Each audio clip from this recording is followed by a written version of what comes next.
Uma fila enorme que chega a dar voltas. Ir ao supermercado em Vinha del Mar, no Chile, exige muita paciência. A entrada é restrita e não para por aí.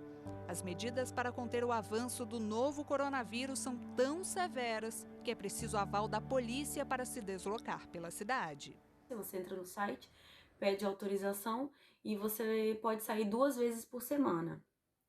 Se você precisar ir no mercado, ir a bancos, farmácias, consultas médicas, ao hospital. As autorizações são como estas. Podem não zerar o número de casos de contaminações, mas colocam um freio em quem estava sempre batendo perna pela rua. Desestimula realmente as pessoas a saírem de casa ou saírem o mínimo possível, né? Claro que ainda existem as pessoas que vão sair sem autorização, é passível de multas, são multas bem caras que o governo tem imposto nas pessoas, multas até para estabelecimentos que passam o número permitido de pessoas, também é aplicado multas bem caras. Por lá são 4 as fases da quarentena. A primeira é de isolamento total. Só serviços essenciais funcionam. Na fase 2, estabelecimentos como restaurantes podem abrir, mas com um número limitado de pessoas. Na 3, a quantidade permitida de consumidores em cada local aumenta. Na 4, quase não há mais restrições. Independentemente da fase, há horário pré-estabelecido para se estar em casa. Patrícia já conseguiu ser vacinada, realidade bem diferente da de milhões de brasileiros na mesma faixa etária. É bem complexo e complicado, assim, quando eu paro para pensar que o Chile e o Brasil têm lidado de maneira oposta, né? Ao lidar com o coronavírus, as medidas têm sido opostas dos dois países, onde o país não... Eu sinto que o Brasil não tem feito muito pela sua população ou dado condições das pessoas ficarem em casa, né? Em Rosário, na Argentina, ruas e praças que antes viviam lotadas agora estão assim. Já no centro, a vida é um pouco mais acelerada. Apesar dos protocolos sanitários estipulados, ainda falta consciência de parte da população para os perigos do vírus.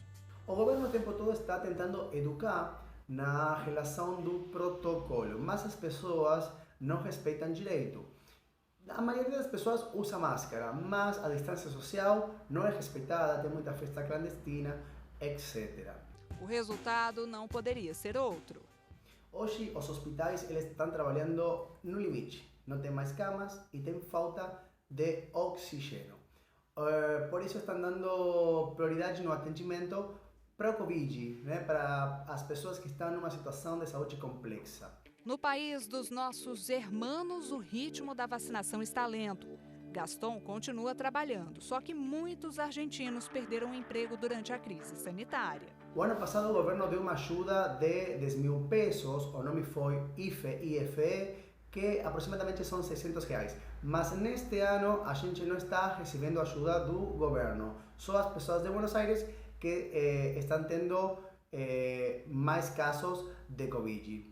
El impacto de la pandemia ha provocado un aumento de la pobreza sin precedentes en las últimas décadas y ha impactado fuertemente la desigualdad de ingressos e de gênero em la região. A constatação é da Comissão Econômica para a América Latina e o Caribe. Em meio à pandemia, a pobreza e a pobreza extrema aumentaram.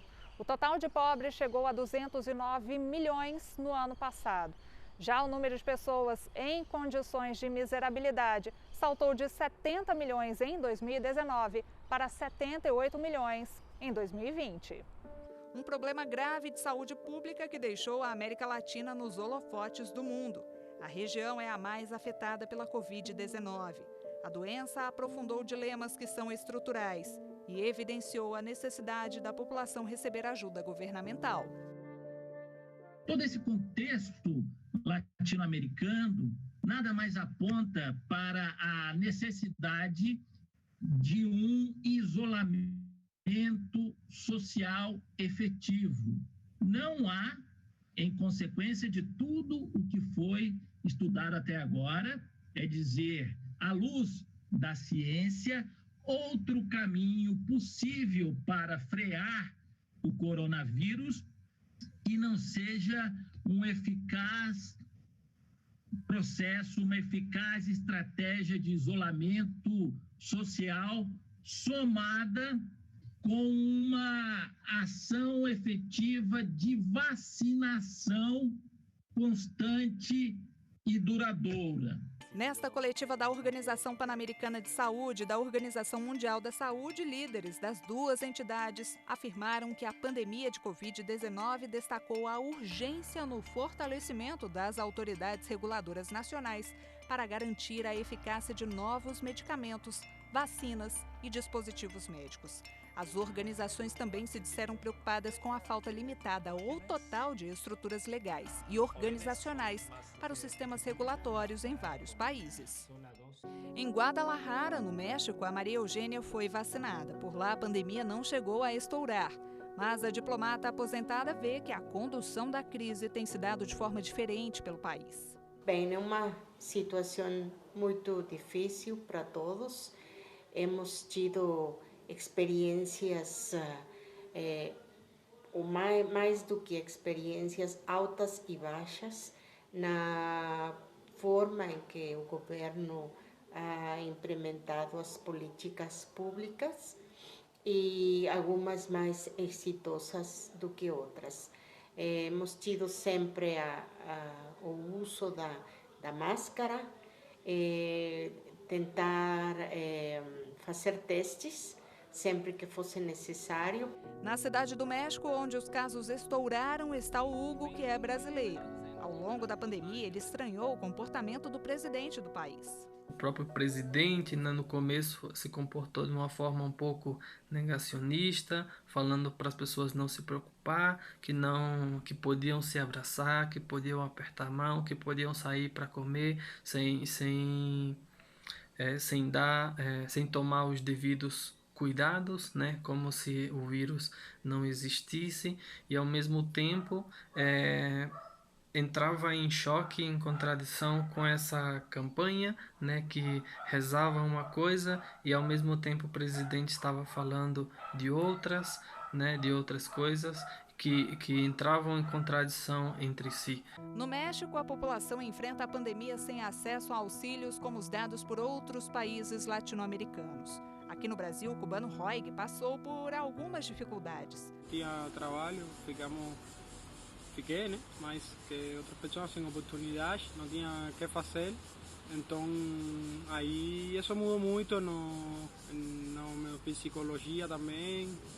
E aí eu procurei ajuda de várias pessoas, mas ninguém podia me ajudar nesse momento. Aí tinha um amigo, ele me ajudou para continuar aqui. Aí eu não sabia se ia ficar aqui, se ia ir embora por conta da situação econômica e que está passando no Brasil, no mundo em geral. E depois... Já o imigrante haitiano Jesubon se manteve no emprego. A pandemia, muitas pessoas foram demitidas, mas graças a Deus, eu não. Até agora estou trabalhando, entendeu? Estou gostando muito do Brasil. A Lei 13.445, conhecida como Lei de Imigração, estabelece os direitos e deveres dos migrantes e visitantes ao país. De modo geral, o governo federal fica mais responsável pela garantia desses direitos e os imigrantes documentados, indocumentados, os refugiados e os solicitantes de asilo têm que ter acesso garantido por lei ao serviço de saúde organizado pelo SUS e tem que ter acesso à vacinação. Refugiada, a venezuelana Ilmari não vê a hora de entrar para as estatísticas de vacinados. Há 5 anos ela mora em São Paulo com os sogros, o marido e os filhos. Certamente nos preocupa porque há um processo por idades, um processo para colocar a vacinação. Aí as pessoas que realmente não têm consciência de cuidar e de cuidar dos demais, né? Eu acho que é um direito de todo mundo, né? Mas até agora Por exemplo, meus sogros foram vacinados e foi algo bem dentro da normalidade. Eles têm toda a sua documentação, eles têm direito a receber a vacina e foi assim mesmo, né? Enquanto a vacina não chega para uns, a União vem fazendo a força. Em São Sebastião, cidade próxima a Brasília, venezuelanas se juntaram para criar um ateliê. Elas desenvolveram equipamentos básicos no combate à Covid.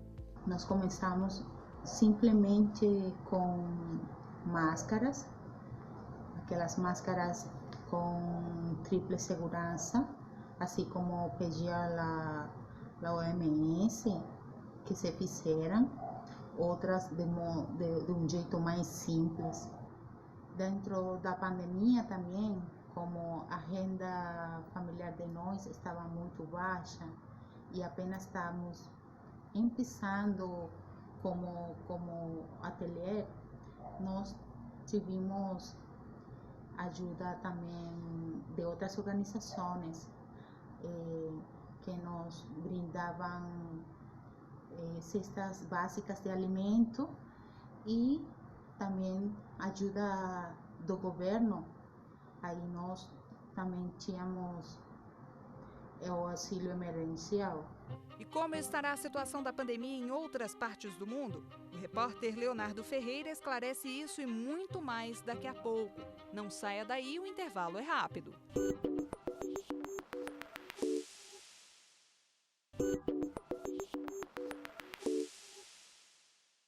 Em Moçambique, na África, o sorriso no rosto do Gilzito tem motivo. Aos poucos, a rotina está voltando.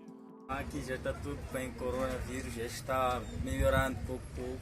Então agora dá para passear um pouco, mas temos que lavar as mãos, usar máscara, apesar de não ter agora. Gabriel se mudou para o país um ano antes da pandemia. Além de viver uma nova realidade, viu a moeda local desvalorizar e o preço de produtos básicos de sobrevivência disparar.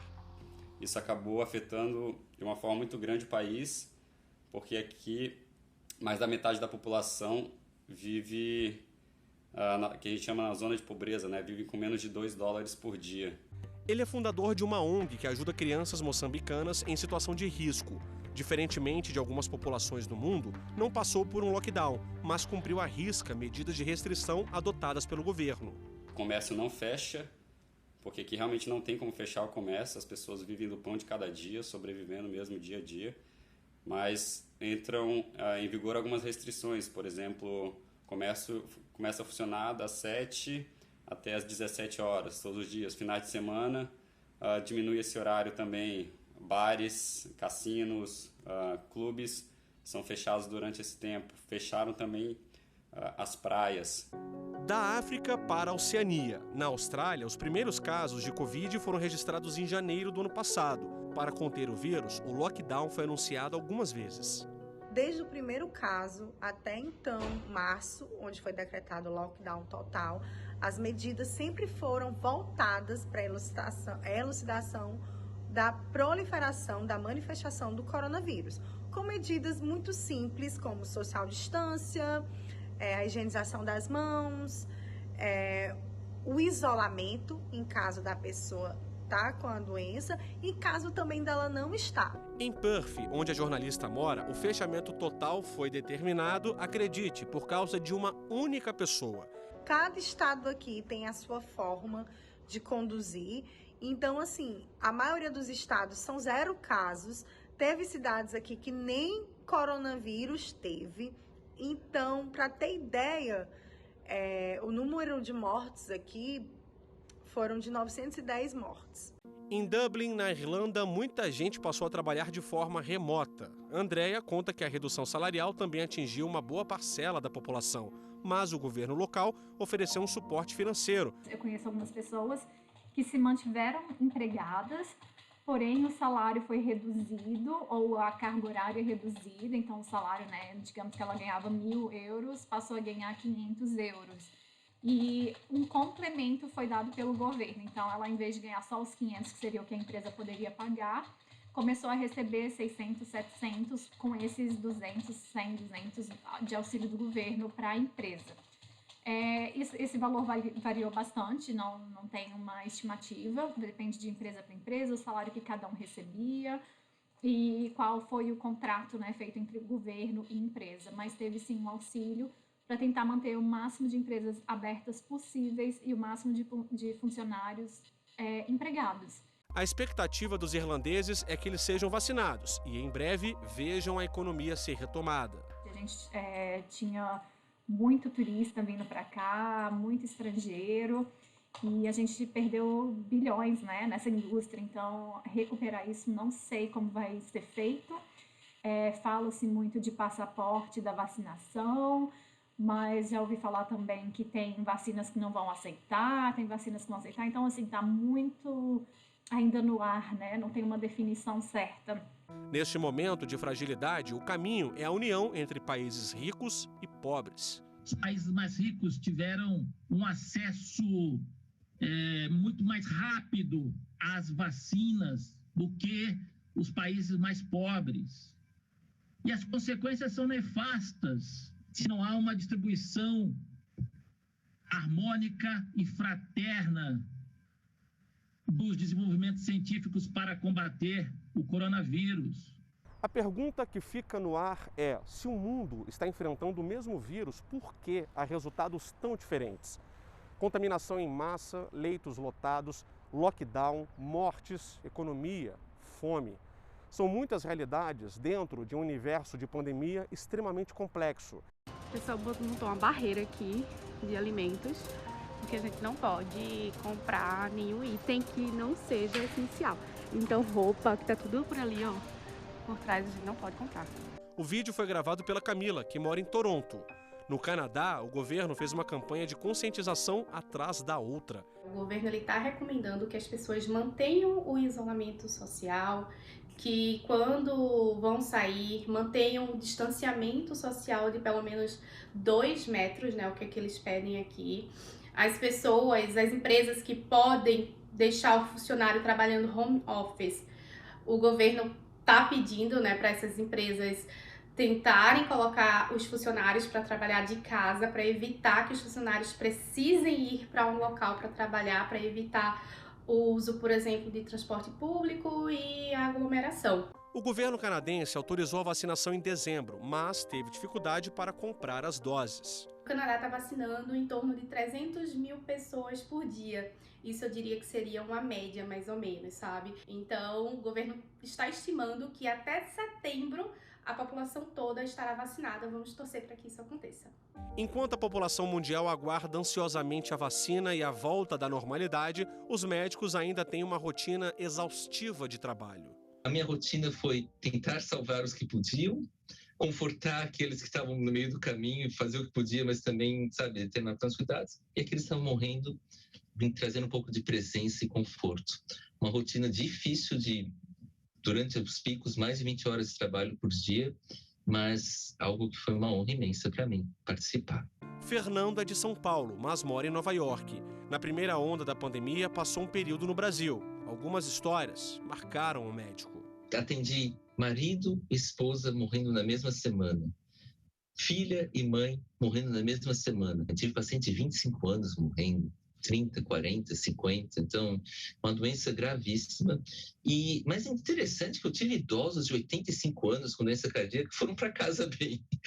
90 anos sobreviveu ao Covid, foi bem. E às vezes um de 30 anos sem nenhum problema morreu. É uma coisa misteriosa que acho que tem um aspecto genético de o quanto você faz inflamação em resposta ao vírus e tal. Para quem há décadas salva vidas, a pandemia trouxe um aprendizado.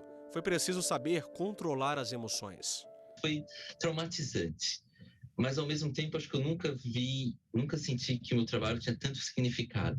No próximo bloco vamos mostrar a realidade de países que deram exemplo para o mundo no enfrentamento da pandemia. Como estará a vida nesses lugares? Não saia daí.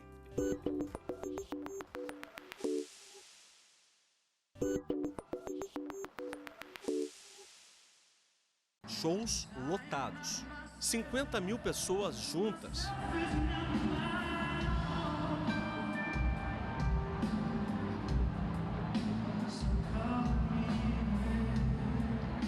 As imagens não são de antes da pandemia. Esta é a realidade da Nova Zelândia hoje em dia. Eventos esportivos retornando, com presença do público, exposição de artes, festivais, feiras empresariais, que realmente é o paraíso na Terra, no meio de toda essa pandemia mundial. Para entender como o país conquistou essa liberdade, é preciso voltar no tempo. Foram 60 dias de lockdown no total, se não me engano. Durante esse tempo, somente serviços essenciais funcionaram, como supermercado, posto de gasolina, hospitais, clínicas médicas. Segundo estudos internacionais, a Nova Zelândia foi o país que melhor conseguiu lidar com a pandemia do coronavírus. Quem mora lá até esquece por alguns instantes da guerra que o mundo enfrenta contra a doença. Especialistas atribuem os bons resultados às ações imediatas do governo e ao senso de coletividade da população. O fator geográfico também contribuiu. O que fez a Nova Zelândia? Fechou as fronteiras. Como se fecha as fronteiras? Fechando aeroportos e portos. Isso se pode fazer em um país de dimensões territoriais pequenas ou grandes. É muito grande a diferença entre um país que, por ser uma ilha, não tem fronteiras terrestres e vivas com nenhum vizinho, e outros países do mundo que têm fronteiras vivas e múltiplos vizinhos por via terrestre e marítima. Isso leva a que as opções sejam consideradas sob óticas muito diferentes. Em Israel, o governo também agiu rápido, logo que identificou os primeiros casos de contaminação. A pandemia aqui, graças a Deus, praticamente foi vencida. A maioria da população já foi vacinada e as crianças ainda não, mas assim, de forma geral, o país já está sendo liberado para quase tudo. Na Terra Santa, o comércio está funcionando e a população já comemora o retorno gradual à normalidade. As crianças voltaram para as escolas, as pessoas voltaram todas a trabalhar. O pico de desemprego que Israel atingiu durante os 2 severos lockdowns diminuíram drasticamente. E já estamos vivendo como se não houvesse coronavírus em todo Israel. E há mais motivos para a celebração. É que Israel tem a maior taxa de vacinação contra o coronavírus do mundo. Cada cidade tem um centro, você vai para lá, não tem fila, não tem nada. Você só vai lá, vacina, eles chamam você pelo internet, pelo celular, você recebe outro anúncio e depois você recebe aquele passaporte verde, também tudo pelos aplicativos celulares. Já na Suíça, ruas cheias. O curioso é que por aqui, o governo oferece até 10 testes de Covid por mês para cada habitante, como meio de controlar a doença. Se alguém vier na minha casa, a gente faz o teste primeiro para ver se não está com o vírus. Isso é para não proliferar essa pandemia de novo, porque já está chegando o verão e eles pretendem até junho, a Suíça pretende vacinar mais de 80% da população. Em Portugal, as atividades voltam aos poucos, mas com respeito ao distanciamento e sem aglomerações. A gente já pode desconfinar em pequenos grupos, mas sem perder aquela preocupação do autocuidado, né? De usar a máscara, de estar sempre carregando o álcool gel, de manter o distanciamento social. O Repórter Justiça viaja agora para as águas cristalinas e praias paradisíacas de um dos destinos mais cobiçados do mundo, Ilhas Maldivas. Por lá, o governo pretende vacinar até mesmo os turistas.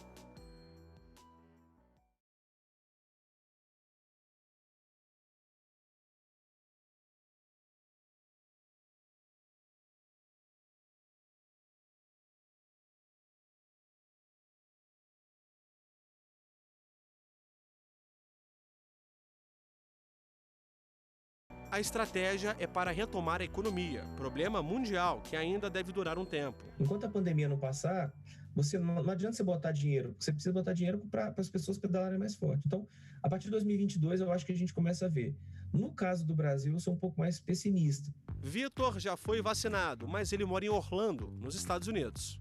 E eu posso te dizer que, olhando hoje, eu vejo que aqui nos Estados Unidos, falando de autoridades, a população, de todo esse caminhar até aqui, eu vejo que muitas medidas foram necessárias no começo, que as autoridades tomaram, para que a gente pudesse chegar até esse momento que a gente está passando hoje aqui nos Estados Unidos. Para a mãe dele, que ainda não teve essa sorte no Brasil, o sentimento é de alívio. Foi muito bom, foi muita emoção, muita alegria, porque assim, é uma coisa que todo mundo está esperando, né? Essa imunização.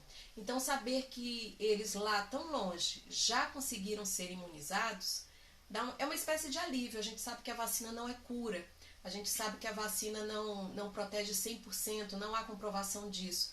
Mas há uma espécie de alívio, um respiro em saber que você pelo menos está, de certa forma, um pouco protegido. A avó de 77 anos não vê a hora dessa fase passar. Tô doida que termine logo para eu sair, para visitar meus filhos e netos aqui de Brasília, visitar meus netos, meu neto e meus bisnetos nos Estados Unidos, minha filha do Rio de Janeiro, enfim, fazer tudo que eu fazia antes, né? O Repórter Justiça fica por aqui. Já segue o nosso perfil no Instagram, é o TV Justiça Oficial. No YouTube o canal é o mesmo. Se quiser entrar em contato com nossa produção, o e-mail é o repórterjustiça@stf.jus.br. Até a próxima!